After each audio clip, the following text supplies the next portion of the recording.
to start. Yeah. I was trying to remember. Was it through Jesse? Yeah, it was. Yep. I couldn't remember if it was through Duncan. It was through Jesse at Kirkwood. So we can just kind of start right in there. Yeah. That's perfect. So we owe kind of everything to this man. We'll introduce him. This is Bill Jackson.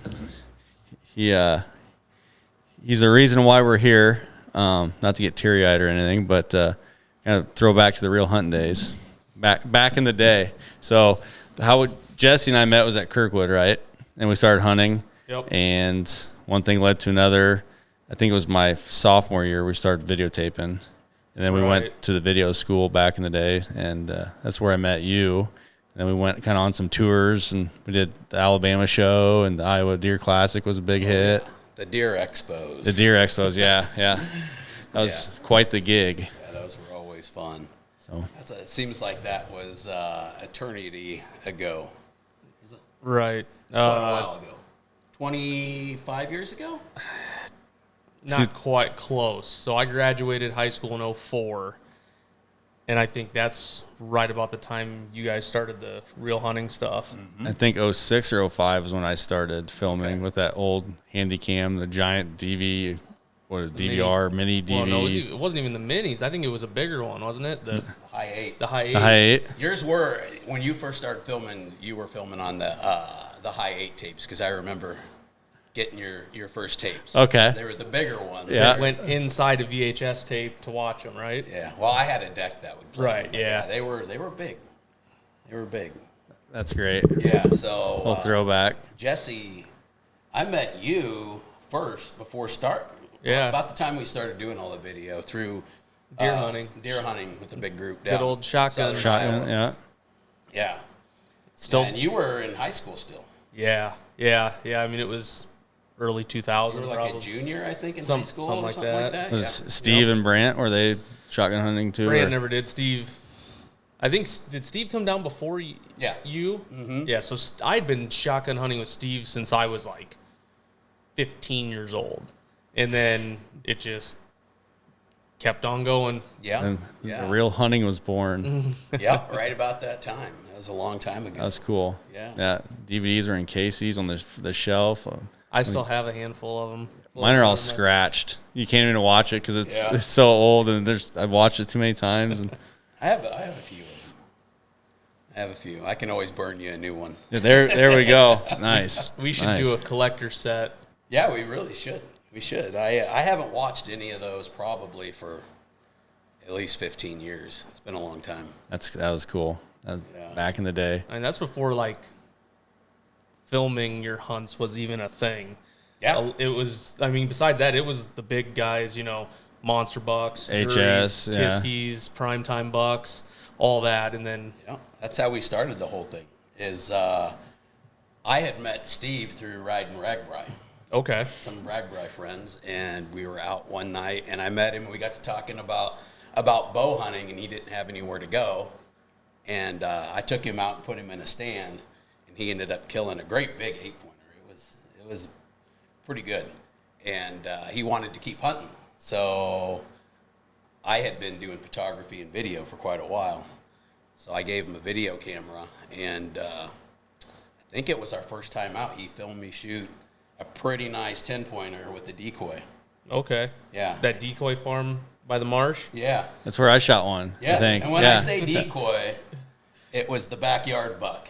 It was the Target Oh, from the Walmart.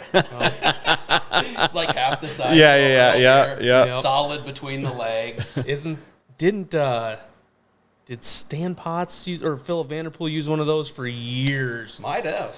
I think I remember watching the old videos, and it was, I mean, literally, it was the Target. Well, we got all of our ideas from watching Primetime Bucks, watching the decoy hunts. Right. And it's like, man, I want to do that, And they taught you just enough, like which direction to face them and stuff. And the first time we put it out, it worked. Dude, this deer walked this ditch, and as soon as he saw it, he just turned 90 degrees and walked right underneath the ladder stand and smoked, and the video was awesome. So we did that. And then he filmed me kill another deer the following season. Okay. And we had 2 good kills on video, and we wanted to get on a team, like Okay. with Hunter Specialties. We sent it to we had to pay a bunch of money to have the hunts transferred to VCR tapes. Okay. And we sent those to Primos, Hunter Specialties, and Realtree. They were like the three. Yeah. Okay. They were the only people doing like, hunting videos, Yeah, producing It was anything decent. It was the companies. Yeah. And we'd go buy them at Walmart every year and get ready for season and watch them 100 times through. And so we decided we want to do that. And at the time, Pat Reeve was producing Hunter Specialties. Yep. And he called out of the blue one day and said, "Hey, man, watched your tape. Awesome hunts. If you guys want to come up to my house and we can talk about it." And we went up there, and he's like, "Well, you have to have this broadcast camera. It's like $60,000. Oh, Great wow. big Yeah, ones. Right. yeah. Over the shoulder. Yeah. Which, in order to do that, you had to have like a $500, $600 tree arm or arm, Yeah. to support that much weight. And it's like we were going to have to come up with like $65,000 to get in the game Wow. to film. Yeah. And we showed a few friends and Pat. And we're like, you know what? I don't think most people care if it's filmed on this camera or Yeah. that giant camera, as long as it's entertaining, Yeah. Right. So we just decided to do our own thing, and that's how it all kind of. Nobody was doing what we did then, Right. Yep. We were Our- the first ones to do like a team thing with guys that were just a bunch of nobodies. Yeah. Right. Blue collar. Yeah, just guys that were hunting little public tracks, knocking on doors, just hunting on like weekends, hunting on a Saturday or whatever, and. Yeah, so the first year we went out, we put together, we met Toad Okay. Yep. from a friend of Steve's, and so then we kind of started compiling our stuff together, and then I put together a promo DVD, and we got a booth at the Deer Classic, Yep. and I was a graphic designer, and I made these postcards to recruit guys, and that's all we did. We didn't even sell anything the first year. We just handed Okay. out cards and talked to guys, and we're like, yeah, I like that guy, put a star next to his name. And by the end of it, we had like, I think it was about 20, 25 teams of guys that were going to film together, and you were one of them, and I Right. think you brought Greg along. Yeah. Yeah. I and- think it was the following year. We had a film school the following year, or Yeah. is that- Down at Toads at the lake.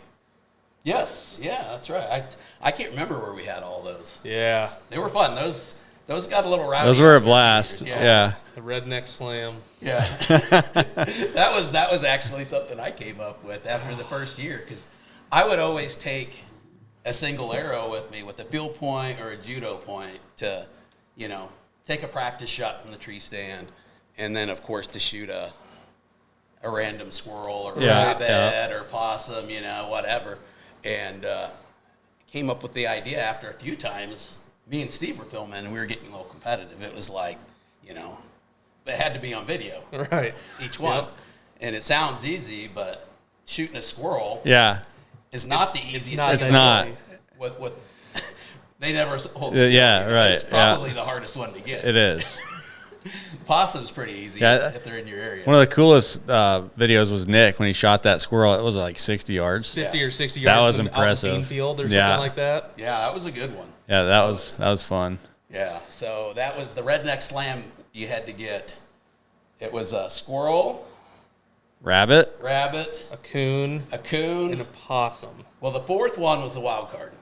It could be A coyote. It could be a coyote, a possum, a skunk, whatever. Right. But you had to get the core three, and then the fourth was the wild card, Yep.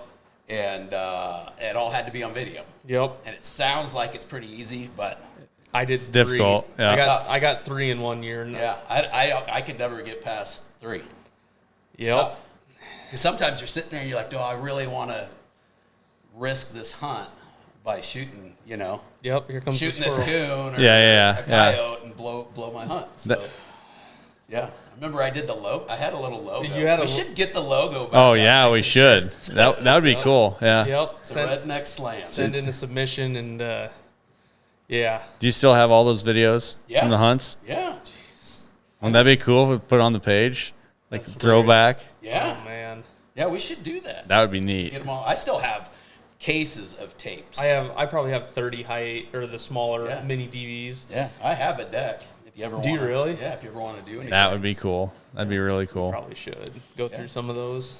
So some of the fondest memories looking back at the Real Hunt days was the Deer Classic when you had live music. Oh, yeah. We had a couple years, one of the coolest years, we had Tyler Farr. He played down below. 2 years in a row. 2 years in a row? Okay. Yeah, that was one of my fondest memories. Dude, that was nuts. That was fun. Well, the big giant cabin booth. Yeah. That Oh, was, yeah, with all the Or deer it on was it. always like, if you're going to do it, go big. you Yeah. know? Right. And Yeah. we demanded to have our booth on the main row right in the middle. And then it started like small, you know. It Yep. was like 10 by 10. And then the next year we got 10 by 20. And then the next year we had like, it was like 60 by 60. Yeah, it was like a little cabin. Yeah, was huge. yeah. And we built it there. It Yeah. took like 3 or 4 days to build. Like 16 guys. Yeah. And just as long to take down steel roof. Yeah. Yeah. The Yeah, but TVs it was awesome. Well, you got so many, I mean, it was eye appeal. You had so many people that would suck right to it. Yeah. And back then, sold a like, lot of DVDs. everything Yeah. was on DVDs. Yeah. If you wanted something, you had to buy it. Yeah. And that's, Yeah, it was awesome. We were selling those DVDs for like $25. yeah. You know, hats, and we were slinging some merchandise. Yeah, yeah. But then everybody started catching on after that, Yeah. but they didn't have the production and really the teams that we did. You know, the Right. guys, and they didn't go all out on their booths, and they would come and do all these expos, and they would see us just with hundreds of people Yep. in our booth all the time, and they're like, couldn't figure it out, so then they'd start selling their DVDs for $3. Yeah. just yeah. to get rid Just of them. yeah. And then after a while, it's like everybody's doing that, and it got kind of tough and Yep. Got kinda washed. diluted. Yeah, Got diluted in a big hurry. And I think it got diluted, and then it kind of went away. And then I think with like the YouTube resurgent, you're seeing it again. Sure. Yeah, it's a whole different Yep. era of it, Yep. But I remember being at the Iowa Deer Classic and having a group of guys come up, 6 or 7 of them, and pulled me out of the booth, talked to me about how we filmed stuff and how we were doing everything, and then they came up to me again at another show. It might have been like in Wisconsin. And same deal, talking to the same guys forever about it. It turned out it was the Heartland Bowhunter guys. Oh, When really? they were like probably still in high school. fresh out like the 18 scene, yeah. Maybe. Yeah, and they were all coming up like picking my brain on how we were doing stuff, It's smart of them to do that. Yeah. no, it was cool. And then they took it and kind of took it to another level, Yeah. Yeah. Their video quality is insane. Yeah. I mean, that's Cinematic. you've done it enough. It's not the money shot that sells it. It's everything else. Yeah, it's the whole storyline Yeah. and the characters and the quality of production, and Yep. that's what most people don't understand when they're watching something, especially hunting, that the reason they like it is because the audio's better or the video quality's better. They Yeah. just like it because it's easier and more enjoyable to watch. Yep. Right. But that's the end result. You get good, clean audio, especially, and video to go along with it, and they're like, they'll keep watching it. And it's kind of a secret is, you get good audio, you can have bad video. Yeah. And people don't even know why they like it. Makes sense. Yeah, because it's easier to watch when you have good, clean audio. So, yeah, they stepped up their production and did really well with kind of where we left off. They just kind of. So the Real Hunting, was it 5 or 6, 7 years? How many years? When did Yeah, I think it was like 6 or 7 years we did it. And, Yeah. yeah, and once the YouTube thing hit, it was kind of just fall to the wayside. we had an idea. We kind of, I don't know, we got kind of derailed a little bit on a few deals. We had a couple people get involved. We had an idea of doing like a live feed. We were trying to figure out before anybody did any of that. Yep. We wanted to do our own website with the live feed where we would be streaming our own video off of our website, but we wanted to do like get a news van and Okay. park it close enough so we could stream. This is before you could do any of that with a phone, Right. and we wanted to stream from the tree stand and do like, okay, it's November 1st. Hang out with Yeah, us. yeah. You can yeah. log in, hang Yeah. in all day, and just hang out with us and stuff. And we met with a big company in Des Moines that was doing web hosting and stuff like that. And we brought in a guy from a big archery store out east. He was going to partner with us on it, and we had this meeting, and they're like, you need like $56,000 to set this up, just to set up the hosting, the server, the streaming stuff. But then we had to have the equipment, you know, and we were toying with the idea, and we're just like, we don't have the money at the moment. And then this guy that we were partnering with kind of disappeared on us, like he was no longer interested. And several months later, Midwest Whitetail showed up. Yeah. And it turns out that this guy was working with Midwest Whitetail. Interesting. So I don't think it's a coincidence. I think he took the idea to somebody that had the means to do it. Yep. Makes sense. And ran with it. Yep. And after that, I was just like, you know what? I can see this is going to be where people are doing it, and we didn't have the means to do it. Yep. So I had opportunities to work outside of what we were doing, because that never really paid anything. Yep. You know? No, I can't imagine. So We all kind of went our separate ways, and Yeah. Yep. We all did it just for Yeah. fun. Nobody did it to right. make money. Yeah, we're all friends, and Yeah. Yep. There was a lot of product. Companies back then would send us tons of throw- Yeah, here's some throw camo. you- Yeah. Here's throw some- you stuff. Yeah, just tons of stuff. Here's 20 bows Yeah. and all. Here's some camo. rhinos. Yeah. Yeah, just tons of stuff for everybody. They wouldn't really put money in per se, just Right. a little bit, but a lot of gear. And they got a lot of return. They got Yeah. Yeah. a ton out of it. I still have some camo too. Yeah. Yeah. The old rut wear. Yeah, the rut wear. That was stuff good is stuff. thick. Yeah. The pants. Yeah, Yeah. that- The coat. Yeah, that'd save you on a windy day. Yeah. So, Yeah, that so was you've nice. been in the industry for a long time now. You see it going in a different direction, or is it still going to be the whole YouTube thing, or do you think something will change? Or I don't know. It's hard to see past YouTube. It's getting so big right Yeah. now. I think you might see more like private, basically the same thing as a YouTube, service, but it's more like a private site where you have like-minded people. You know, Yeah. you see a lot of people on the political side that do YouTube things that they get tired of being handcuffed Yep. and videos banned and not promoted because they don't line up with the beliefs of whoever's running YouTube. Yep. Right. And it doesn't fit their algorithm, so then they stop getting views, and those people have gone to. I'm trying to remember what the name of that one is, but a lot of the people that I see that do a daily, especially political based stuff, have gone to this other platform. And you might see that. I'm surprised it hasn't happened with YouTube on the hunting side. You know, It's going to.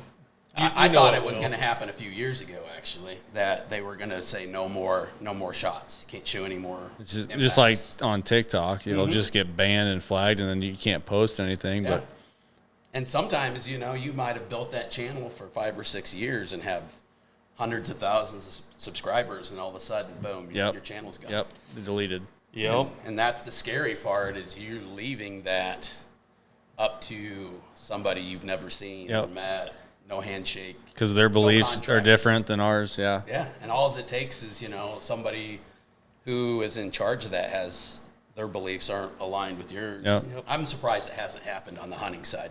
Yeah, I'm surprised a hunting company hasn't started one. Yeah. Hasn't started a. Well, you know, Realtree kind of tried to. That was about the time I quit doing the real hunting stuff. I actually went to their headquarters and met with a bunch of people at Realtree a couple times about producing. You remember we did working class whitetail thing Yep. a few times for them? Yep. And yeah, they were going to start their own streaming platform of like exclusive content. Okay. Like a channel where you could see series, you know, kind of like, I don't know, maybe Hulu for Right. Okay. Well, hunting. I mean, when we did the Trophy Pursuit thing, we had a Roku channel, you know, but that's kind of more of the Yeah. whole channel thing. But if you had somebody to front a big website where it was basically all video where you could upload all your stuff to, Yeah. then That's you don't gonna- have to yeah. worry about whatever, you know. Yeah, it's gonna be tough beating YouTube for a few years anyway until Yeah. they really see that dramatic change. But Yeah, and I'm surprised how much like I've been producing TV for like the last 10 years solely, And in the last year and a half, I've gone over to doing all digital, like mainly YouTube. And I'm really surprised how quick the channel I've been working on has grown, and how much YouTube, plays into that. It's a weird game, Yeah. It's like you have something, as soon as they see a benefit in what you're doing for them. I mean, it's a monopoly. Let's face it. They're just like the video mafia. Yeah, yeah. That content you're working on now too is like just. It's top end. I mean, it's as top good as it tier. gets. Yeah. Yeah, but it's the thing is they're like, if they have a use for you, then they're going to promote you. Yeah. Right. If you're making them money, all of a sudden your stuff starts popping up. You'll see your numbers go boom. You're hitting boom, algorithm. boom, Yep. Yeah, because they're benefiting from Yep. it. And Yeah. they're like, okay, we're making money from their work. Let's promote them more. Let's promote them more. Yep. And it just keeps skyrocketing. But who's to say it? Any day they're going to yank the rug from underneath you, Right. Yeah, and that's why it kind of sucks that, like there's so much social media and there's all these different platforms, and you'll have somebody that's very well known on one platform. All it takes is one thing, and your platform's gone.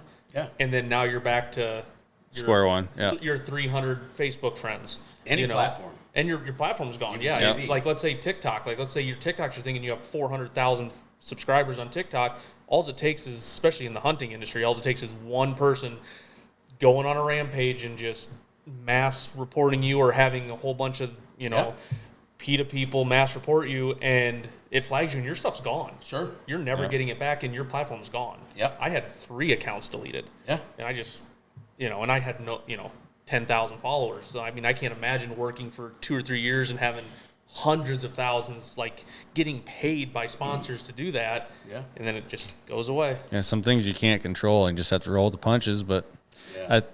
YouTube is we're kind of new on the scene of YouTube, but Right. it's doing good, I would say.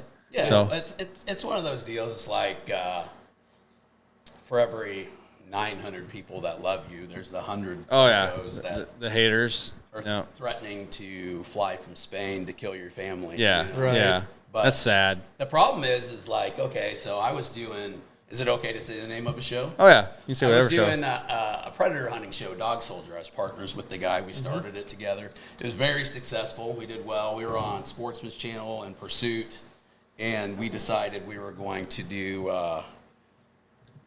start integrating into YouTube. And we were on YouTube, Amazon Prime, and stuff like that. And we had a lot of big sponsors. One was a gun company. I won't say who it is, but it's one of the big ones that's been around for hundreds of years. And they were our ammo and firearm sponsor. And the host of the show is kind of a hothead a little bit, Yeah. or was. And we would have people get on YouTube after posting something, and they were usually people from Europe or something like that. For some reason, it seemed like a lot of them were from Spain, and they were, he was shooting coyotes mostly, and they were mad that he was killing a dog. Yeah. Right. And they would make threats Death- like, we're going to death come, threats? and most of it was just like, have a nice day, whatever. But if they pushed the right button one time, and they were like, we're going to come and kill your children or What? something. And when he fired back a comment, next thing you know, we're on a phone call with attorneys with that firearm sponsor, and they're like, that's strike 1 and 2. We Yeah. can't have that. Never respond to them. That was supposed to be our policies. You just don't say Yeah, anything or back. delete its comment or Yeah, you're not supposed to say anything back. Yeah. And then he got caught in another forum. Something happened on a forum, and he fired back Oh. again, and we lost like a $50,000 sponsorship. Wow. Just over a comment on social media. And these people would get on there, make a fake account to pick fights. Yeah. And then if we banned them, they would do another one or whatever. And we found out that they were going to our sponsors. They go to our website or whatever, and they were going down the whole list of sponsors and emailing each sponsor and saying all these crazy things that the host had done, just trying to ruin our lives Yeah. and our livelihood, It's like, there's not many things you do for work. Like if you're a plumber, you don't have people like calling all your suppliers Yeah. and stuff Right. going, hey, Jim Yeah. Don't sell them parts. Yeah, if you get into the PETA world, I mean, they can really People try are to turn. crazy. They are. And they don't care. They don't even They look do at not it. care. And They don't care if they ruin your life. yeah. You know. But the thing is with the PETA, they don't understand conservation. They don't understand where the money comes from. Yeah. They don't put a single dime into conservation or wildlife. Yeah, biggest conservationists or hunters. Yep. Right. It's where all the support and money comes from. Nobody cares And- more about the deer than we do. Yep. I mean, they'd care less. If the deer got annihilated, they would be like, it's no big deal. I If- don't have anything to If feed. someone could actually, if they would listen and someone could teach them about conservation and wildlife conservancy, there would be no PETA. Yeah, It wouldn't be a thing. yeah. They don't want to listen. They'd understand. Like, Yep. I just was working on a video about hunting big game in Africa. And it's like, people see that and they're like, they hate it, because you're Right. killing these Disney That you characters. see, Yeah. you're seeing the zoo and Yeah. all that stuff. But the and- thing is that if you really research it and look, if people like us aren't going there to hunt those animals, then the local people, it affects, they're getting their livestock killed and things, so they'll start poisoning and they will wipe out Everything. hundreds of animals just to kill like one cat. Yep. They'll wipe out thousands of other animals, and you'll find them poisoned, dead animals everywhere, just so they can get rid of one nuisance animal. Yep. And then it has a huge impact on that whole ecosystem. Whereas if it's hunting, they have the money coming in, Funding, yeah.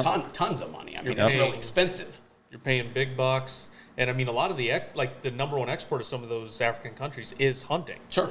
You know, so you got guys willing to drop 20, 30, 40 grand On one animal. on Yeah. on the big animals, Yeah. but just to go on a shoot some plains game, you're dropping Yep. 10, 15 And then grand. all that meat is going back Yep. to those tribes, Yeah, which they people donate don't to all realize those that. local Yeah. people, like thousands of pounds come from those hunting camps, like every month of Right. meat. They're shooting these giant animals, and the hunter they can't do anything. Can't with take it. it back. Right. And all, all that funding is going towards to help, the poachers, to keep the poachers off, to have Exactly. to hire those guys that are trying to stop that. Yeah, because then those animals become a huge revenue. It's a huge asset, so they want to protect. Yes. So the animals are treated really well. They're taken good care of. They make sure that, like you said, the people not poaching them for hides and meat and stuff like that. And a lot of those places would be devastated without the hunting. Yep. Not just the animal, but the local people. And it's the same if you go out west to a lot of small towns. I know guys that are in Wyoming that live in a small town, 200 people. It's passed through town, and there's 2-3 dozen guys that live there. That's how they live. They guide. Yep. Yep. And a good amount of the money that comes into that town is people coming to hunt. Every fall and winter, and Yep, you they get a- stay there. They eat, drink. little store, you Yeah. buy all your supplies there, you eat there, you drink, Yeah, stay in the motel right there. Just the hunting industry will keep that whole little town alive. absolutely. Yeah, so, it's not just in other countries. It's the same here. We don't see it as much because Right. the whole state of Iowa's hunting, Yeah. Yeah. But now it's interesting. But, yeah, anytime you do stuff online, especially when you do it digital, it's not just people in your area. You do local TV, and it's only people in 2 or 3 states. You do national TV, it's just people that have that channel in the United States. But Right. you put something on YouTube, and it's every person in every country pretty much now has access to it. Yeah. So that's the other thing. You start doing that, and you look at your all of your data on the backside of it, and you see where people are watching from, and you're just like, I can't believe there's that many people in Asia and other countries that they're really into it. That was like the viral turkey post that yeah. 4 million, 5 million, and most of them were from overseas. They Yeah. weren't even from the States. Yeah. Right. And the comments, you got to translate all the comments because you have Sure. no idea what they're saying. They're about 50-50. Yeah. Either, Yeah. pretty bird. Pretty bird. Or why'd you kill it? Yeah, it is what it is. But Yeah, I've noticed with doing that when the channels that I've worked on were smaller on YouTube, we got a lot more negative. The ratio of positive to negative there was a lot more negative, like it might have been 20% negative. But now once you get your numbers way up there, it seems like the negative numbers don't grow, the positive ones. That's good. You know, so you might have 2% negative, 1% negative when you get way up in numbers, you know. So it just goes to show you most people enjoy what you're doing. Yeah. Right. A Yeah. lot of people I'm seeing now aren't even hunters that watch the stuff. They're just people that enjoy like the entertainment of it. So Makes sense. Mm-hmm. But the a lot of it will be you'll do on when you do the YouTube stuff. This is one thing I've always wondered on the videos, like the shorts and all that stuff for different social media. Are you editing completely different each time? yeah, So like if you're doing like a video for like TikTok, do you edit that all by itself, or do you, and then that's its own edit, and then let's say you do like a one for Instagram or whatever, is that a completely different edit, or do you? I usually try to do them the same unless unless there's platforms where you can't show. Right, the like actual TikTok, impact. you can't. Yeah. You know. So you then that can't- one will be obviously the same edit, possibly, maybe Right. different if you can just cut short and Right. take out the, you know. That would have been fine, Greg. It would have switched cards. That's my camera. Okay. No, it's definitely changed. I mean, it was, you know, several years ago, everybody wanted to be on TV. Right. You know, everybody wanted to be on TV. That was the only thing. And now it's unfortunate for the TV industry, the networks that carry, you know, the outdoor content is. They're not going to be there. Have you very long watched now. the Outdoor Channel? Yeah. There's ads on there 24/7. Not even about hunting. Yeah. Well, there's a lot of filler shows, content that's repeated. They have, you know, their own in-house shows that used to be they were only shown like aired 3 times a week because they had so much content on there. That's all they could show them. And now some of them are shown like 12, 15 times a week because they have all these spots. Like the Yep. same episode. It's a lot of Yeah, fishing you know, too. Yep. lot A of lot fishing. of off-season stuff Yeah, that you never saw. yeah. You can tell by watching that kind of thing that they're having issues keeping content, keeping producers. It's a weird deal. The TV thing, I can tell you, I kind of fought it a little bit the whole time I was doing it because on every other network, say if you're on Discovery Channel or Nat Geo or any other network, they pay you for the content you produce. Right. Yep.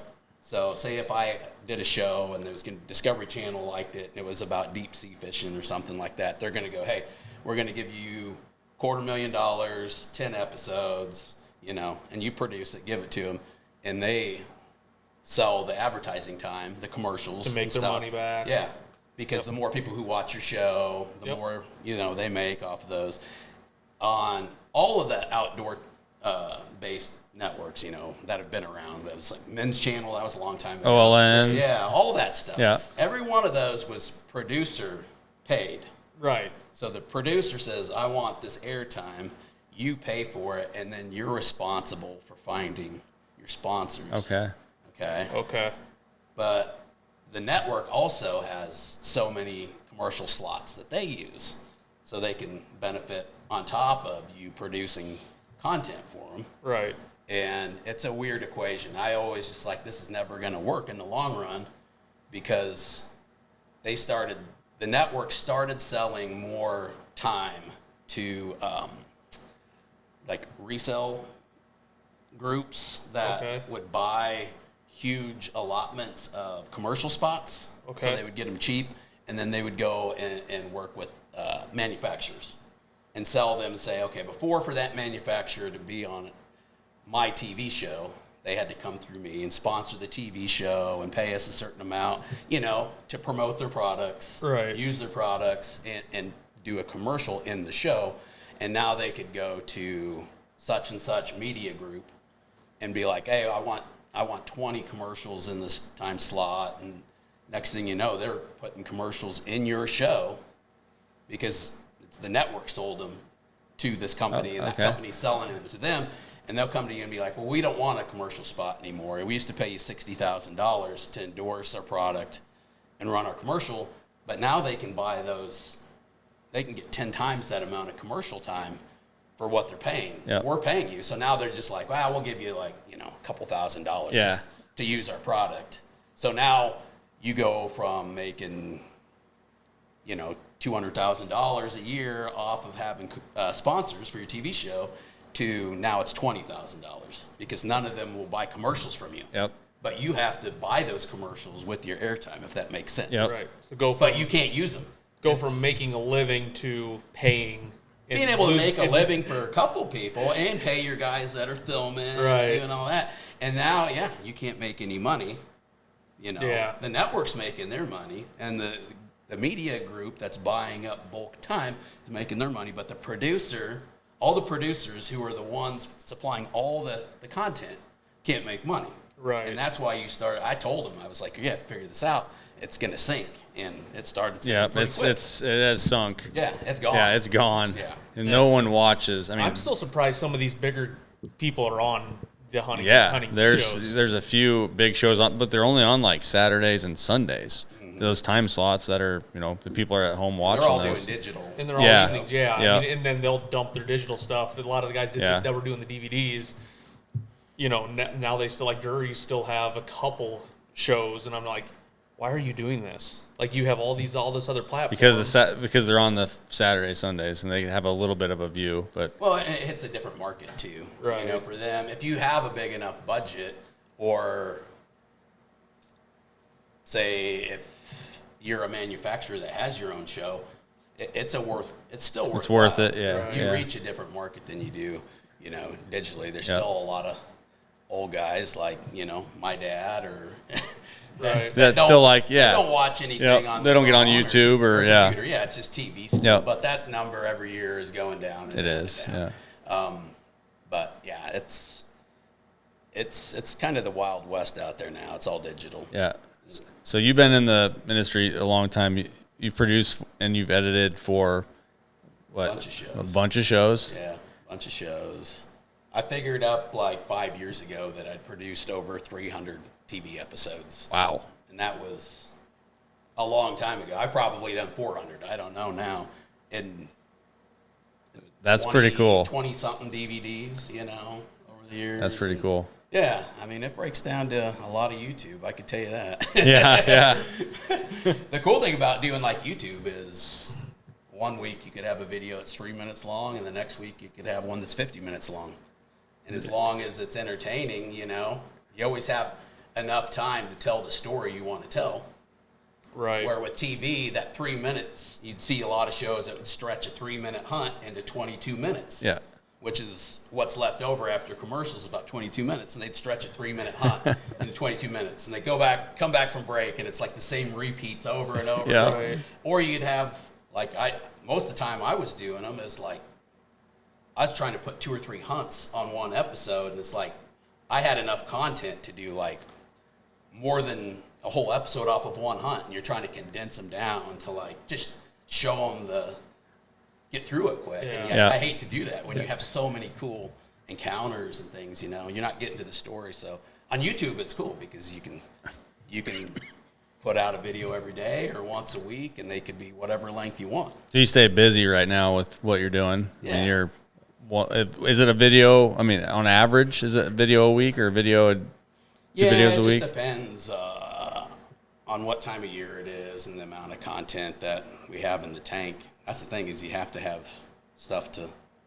edit. You had the bow fishing run, and then you had the food plots, and Yeah. But the stuff you do is a year behind, right? A lot of it is, yeah. A lot Really? of it's a year behind. Mm-hmm. So Yeah. In fact, I'll be working on a deer hunt here before too long that you filmed. I'm excited to see it. that's cool. Yeah. So even after all these years, Jesse's like my go-to, man. I can't find a camera guy. I'm like, I wonder what Jesse's doing. Right. Yeah. They come out and filmed for us a couple days last year. Yep. We were Got pretty- yours on video. Pretty successful. Yeah, I hunted 3 days last year. I filmed and edited all season. It got to the last week of deer season, and I still had. bow- I hadn't even bought a tag, actually, I don't think, at that time. I went and bought a bow tag and a late muzzleloader tag. Right. And I went, I think it was like 2 days for the end of season, 3 days for the end of season. I went one set, I was going after an old deer with the muzzleloader, shot him, like the first night I set. Shot him, and you were there, actually. yeah. You helped me drag it out. You Yeah. were hunting. Yeah, I had my Down the daughter hill. out. Yeah. Yeah. So, shot that deer, and then we went twice, right? 2 or 3 times, yeah. We went twice. We went once, and we almost killed that buck. A the first time. A different buck, right? No, we saw a big buck Yeah. that wasn't no shoot, or Yeah. he was like a, Yep. a huge 3-year-old. Yeah. And, Yeah. and yep. then the deer that I was supposed to shoot was like a 10-year-old buck, like legit. Like it looked like sunken head. a mule. Just, His head was so like weird, looked like a football, like a Yeah. giant, like almond shape. Its nose looked like it had been broken. Dark 20 eyes. yeah. Yeah, he's just like all sunken in. And not a trophy by any means, you know. Yeah. 135 inch old 9 pointer. I don't even know what Right. he was, but he was old. I know that. And yeah, we almost killed him once, and then we went back It was the last day. I think it was the last day. Yeah, it was the last day of. Yeah, it was the 10th. Yeah, it was the last day of season, and we got her done. Nice. Yeah, it was. So we can watch that soon. Yeah, it was cool, man. It was cool. Jesse's he's pretty lucky. It takes me a long time for the luck to be mine. Like I spread it around. to Yeah, everybody that's else. very nice of you. Yeah, So- that's good. I like your I'll just share it. It's fine. your reciprocating luck. Yep. Yeah, I figure I help everybody else have enough luck, and eventually it'll. Someday you'll get lucky. Yeah, I got lucky once. It's, it's fun. another 15 years and you shoot another big deer. Yeah, you'll end up killing like some 220 inch. It's gonna happen. Yeah, Yep, I should probably start just smoking on a 5-gallon bucket. yeah, Yeah, yeah. That's In red flannels. I haven't tried it.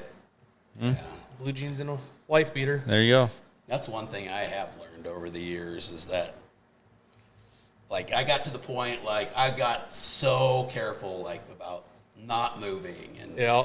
and spitting my chew in a Ziploc bag, peeing in Peeing in a a bottle, yeah, and yeah. all this stuff, like, just so careful about everything. And then after a while, I started filming with different people, at different shows and different areas, and I would notice them doing things, and you're like, huh, yeah, that didn't really affect anything. Yeah, that And doesn't matter. didn't. Yeah. And then after a while, now it's just like I throw clothes in the back seat of my truck, and Let's go. yeah, Yeah. I don't care. I still try not to Right. be. Try to pump gas before you go. Yeah. I'd still try to be careful, but it's like I'm not very cautious about stuff now anymore, and I see just as many deer. They do Yeah. the same thing. They're either a deer that is very cautious and they're going to pick you off from 100 yards out, or they're a deer that doesn't really care. Yep. They would rather eat or stay on their route than turn around. Yep. I don't know. It'll be fun. I'm ready for it to start. So Yeah. Yeah, you're gonna be busy here soon filming, and Yep. Try to get my fishing in. there you Few go. weeks. now that it's not 100 degrees. Yeah, Yeah. there you go. Yeah. So yeah, that's gonna be here before you know it. It's gonna be.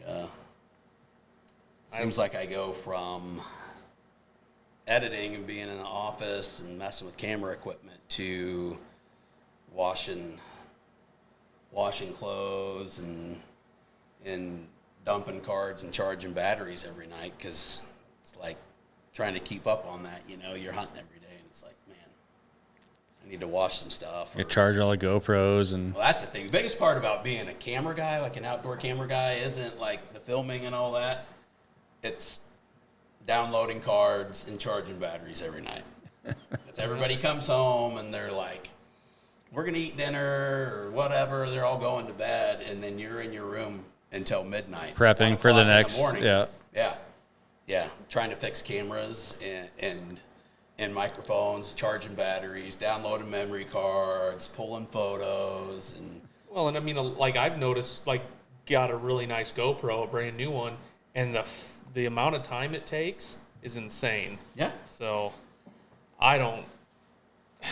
Yeah, it's crazy. yeah, it is. It's kind of nuts. It's that's a lot of the job is just, you know, charging batteries and downloading cards, organizing footage. Yep. But if you don't do it every night, man, does it suck doing it later. So Yeah, it's just one of those things. 100%. Well, the memory card is full. Speaking of memory cards, so There you go. we have no memory cards left. So that's And a couple of us got to get out of you guys here. gotta that, home by wrap 5. it up. Tanner's got his Yeah. first varsity Yeah. football game tonight. Oh, Nice. first? Yeah, That'll be fun. yeah, You're taking some pictures and oh and yeah, that thing? yeah, That'll be fun. Well, that's a benefit. we'll let you get out of here then. Yeah. Appreciate it. yeah. Thank Good you, deal. sir. Yeah, you guys have seen him grow up. Yep. We were on our second or third DVD when he was born. Wow. Now he's bigger than all three of us. Right. Makes me feel old. Yep. We are old. Yeah, All right. Well, thanks Bill, for coming. Bill's just really old. yeah. I'm the old wise buck. You're the wise man. Awesome. Thick neck, big shoulders.